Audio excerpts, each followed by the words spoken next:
ఒక పాటైనా మనం ఎలా మాట్లాడుకుంటామో, మన సంతోషం కోసం మనం కదా! మన గొప్ప కోసం మాట్లాడుకుంటాం. మన ఇష్టాలకు అనుగుణంగా పాడుకుంటాం కదా! కానీ ఎదుటివారి ఇష్టంకి అనుగుణంగా వాళ్ళకి నచ్చేలా పాడాలంటే కష్టం. వాళ్ళకేం నచ్చుతుందో తెలవదు. వాళ్ళకి నచ్చేలా పాడడం కష్టం. కంటెంట్ వాళ్ళకి నచ్చేలా చేయాలనమాట. అంతేగాని మనకు నచ్చేలాగా చేసుకొని వాళ్ళని చూడమనడము, మనకు నచ్చేలా చేసుకొని మనం సంతోషపడుతూ మనకు ఆడియన్స్ రావాలంటే రారు.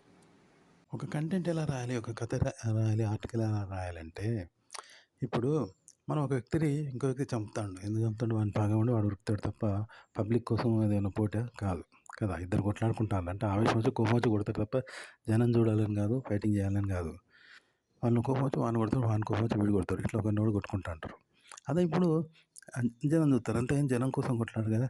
ఇలా అన్నట్టు ఒక కంటెంట్ అనేది పర్సనల్. అది వాళ్ళ పర్సనల్ విషయం అన్నట్టు. ఇప్పుడు 2 జంతువులు కొట్లాడుకుంటాయి. అవి పబ్లిసిటీ కోసం ఊరికే ఆవేశం అట్లా చేస్తాంటది. క్షణిక ఆవేశంతో ఉరుకుతారు.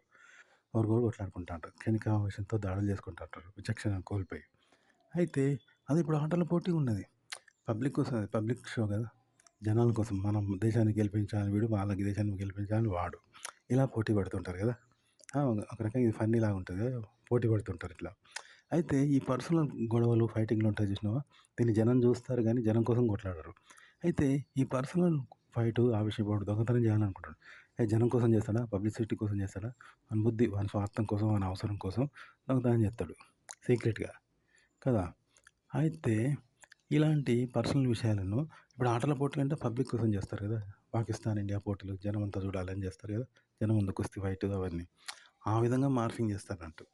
ఈ పర్సనల్ ఫైట్‌ను ఆ విధంగా మార్ఫింగ్ చేసి అంత పర్సనలే ఉంటది. కానీ ఇప్పుడు ఇద్దరు ఆటల పోటీలు ఎట్లా చేస్తారో అట్లా పబ్లిక్ కోసం ఆ విధంగా ట్రాన్స్‌లేషన్ చేసి చూపిస్తారనమాట.